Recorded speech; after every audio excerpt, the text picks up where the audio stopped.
Mais allez, j'espère que vous allez bien ici Alienix. Perso, ça va super bien. Donc là, j'ai repris un petit peu. Je vais commencer à reprendre plus sérieusement les replays. Je vais plus shootcaster les replays. Parce que maintenant que j'ai mon nouveau PC, comme vous pouvez le constater, bah, je pourrais plus fluidement commenter cette partie et de manière un peu plus esthétique. Et voilà, j'ai voulu commencer avec une game, si vous voulez, qui oppose deux joueurs très balèzes qui étaient dans les WCS, il me semble. C'est Liquid Red de la team Liquid, bon, et Grubby de la team Grubby. Et ouais, il a sa propre team, ça c'est stylé.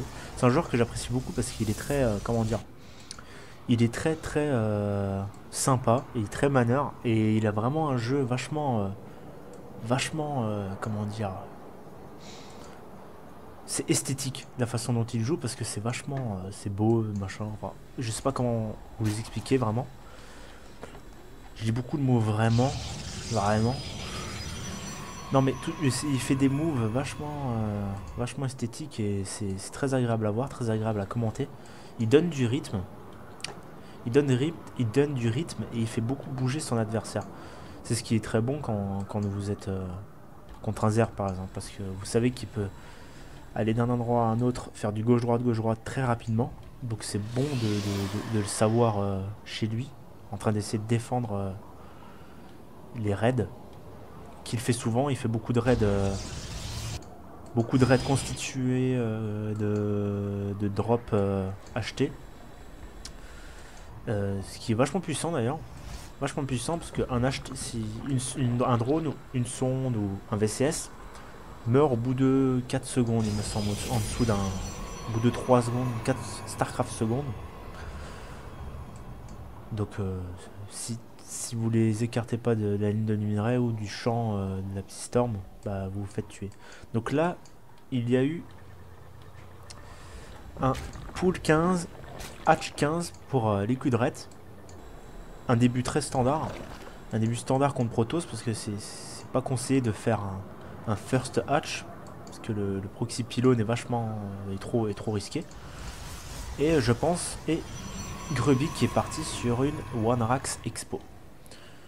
Aussi un BO qui est très intéressant. C'est un BO que je ne connais pas vraiment, que j'ai pas vraiment travaillé, que j'ai pas vraiment visualisé, mais je pense que ce BO est très efficace si vous voulez partir très vite faire une attaque, un timing attaque et partir sur l'attaque ensuite. Donc pour le moment, Grubby qui part scouter,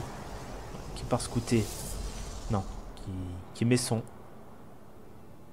cœur de Momo devant sa base. Ret qui est en train de prendre le map control pour bien voir s'il n'y a pas de pylône caché et qui prend très bien l'information dans la base de Grubby. Donc Grubby qui pour le moment n'est pas très voilà, Grubby qui lance directement sa forge. Donc je pense qu'il va partir très vite sur un plus 1 attaque et envoyer un timing d'attaque avec du Zealot Sentry très rapidement. Sans être pour autant all-in, car il a envoyé sa B2. Il commence déjà à optimiser sa B2, tout à fait normal.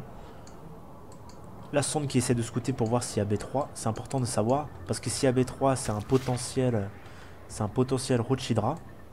Et Rochidra, il faut le voir venir, sinon vous vous faites massacrer. Là, voilà, une sentry qui est là pour bloquer, très bien. Le cœur de veau qui est en train de... Enfin, le Mothership Core qui est en train de scouter pour voir ce qu'il y a devant sa base. Il voit qu'il y a une Queen seulement. L'Overlord qui essaie de voir quels bâtiments sont créés devant la base. Le plus d'un d'attaque qui a été envoyé. C'est bien ce que j'ai dit. La B3 qui a été aussi envoyée de la part de Grubby. Un pylône très bien placé parce que cet endroit est très peu scouté. Il est quasiment jamais scouté. Donc je pense que c'est assez malin de partir sur ça. Donc je pense que Liquid Red va partir. Ouais, voilà, il va partir sur du Roach Hydra un peu plus tardif. Voilà. Un très bon mat de contrôle de la part de Red qui a un Overlord ici pour voir s'il n'y a, s'il y a pas une sonde pour poser un pylône ou un prisme. Ou un prisme. L'Overlord qui est ici pour aussi voir s'il y a un prisme. Toujours cet Ovi qui est là pour être informé de toute activité dans la B2. Ah voilà, Red qui a scouté le pylône, je pense qu'il va très vite s'en occuper. Il ne commence pas à attaquer directement car 3 zélotes se font très facilement ce groupe. Vous voyez Grubby qui envoie du rythme, qui envoie pas mal de rythme, voilà. Qui envoie pas mal de rythme et qui fait en sorte que l'adversaire, voilà, très bien. Ça c'est le jeu de Grubby. C'est le jeu de Grubby. Attendez, je vais baisser le son. Excusez-moi, je vais baisser le son vite fait. Hop.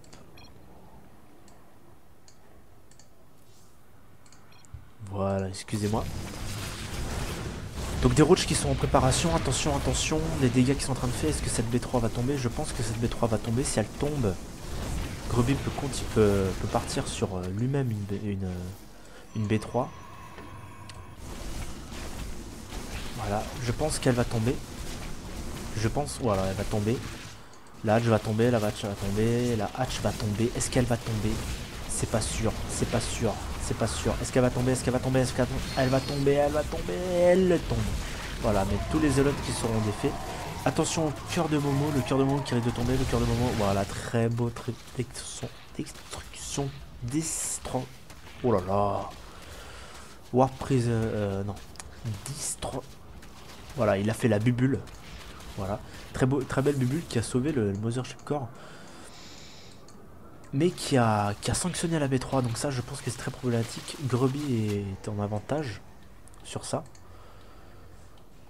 Pendant Grubby qui est en train de tecker un peu.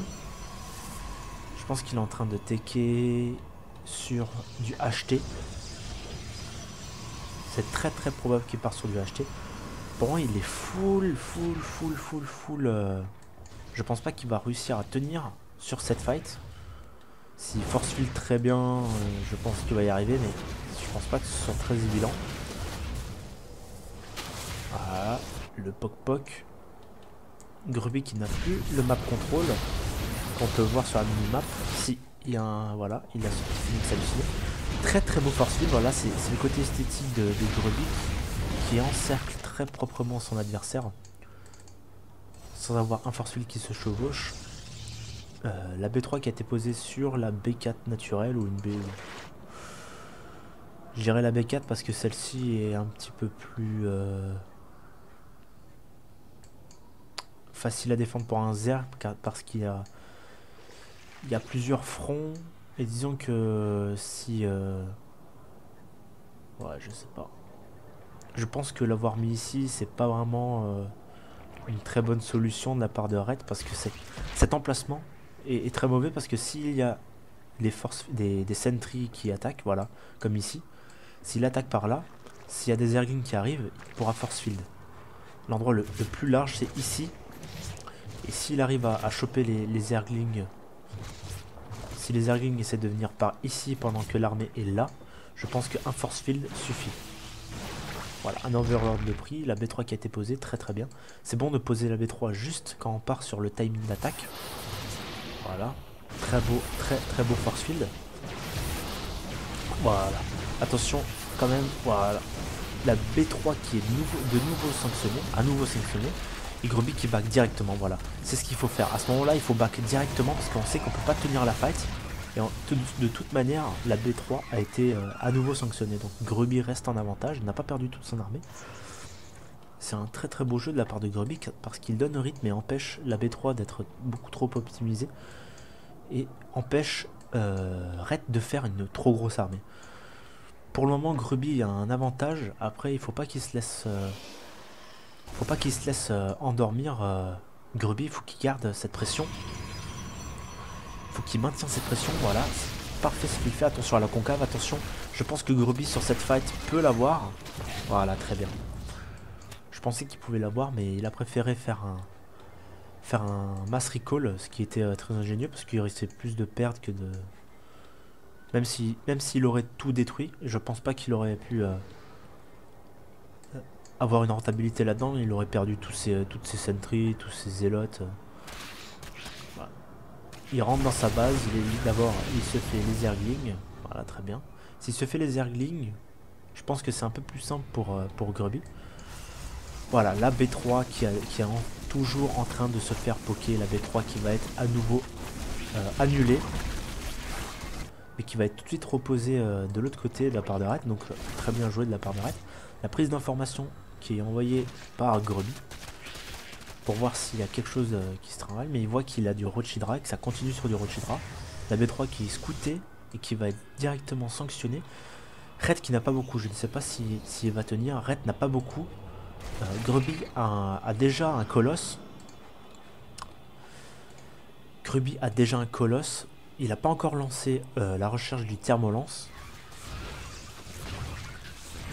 Voilà, repoussé. La B3 de Grubby qui a failli tomber. Et qui n'est pas tombé. Un total wall. Par de Grubby, voilà, très bien. La B3. Je pense que Grubby directement va envoyer un petit groupe de zélotes. S'il envoie un petit groupe de zélotes, ça serait parfait parce que c'est à ce moment-là où il devrait l'envoyer parce que c'est à ce moment-là où il est en train de prod le plus possible. Corrupteur. Le corrupteur est envoyé par Rhett qui a tout de suite compris que le colosse arrivait. Donc je pense qu'il a scouté. Est-ce qu'il l'a vu? Je suis pas sûr qu'il l'ait vu. Non, il l'a pas vu, mais il s'y attendait et de toute façon il a vu l'armée de Grubby.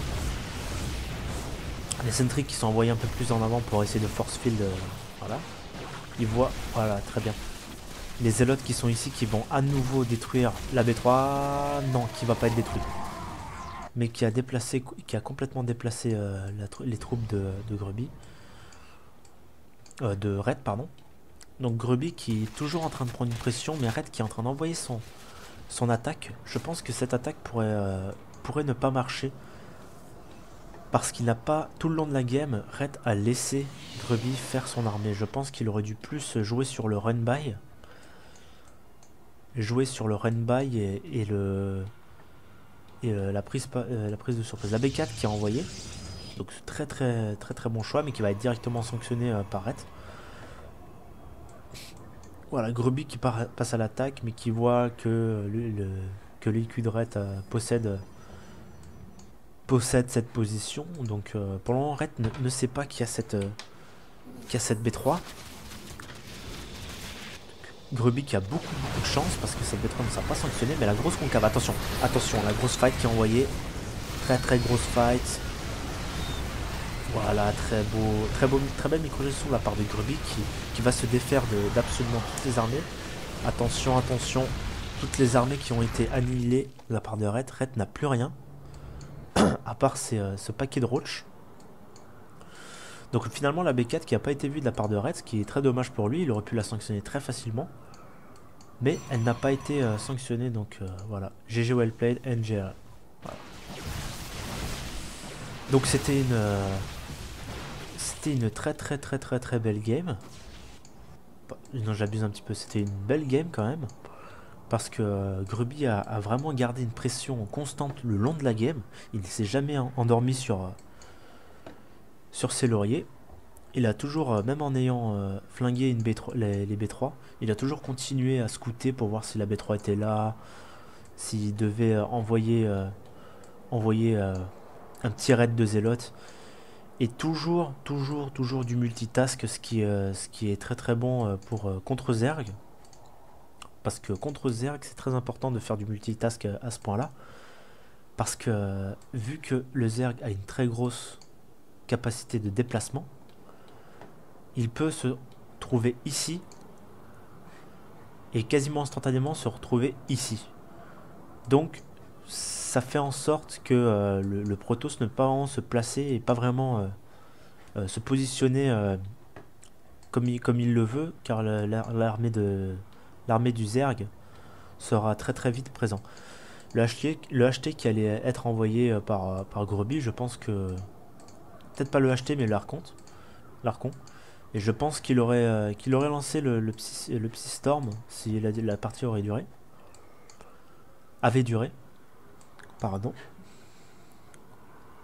Donc très très belle game. Moi j'ai bien aimé la commenter. Mettez des commentaires pour me dire qu'est-ce qu'il faut que j'améliore lors de mes prochains shootcasts.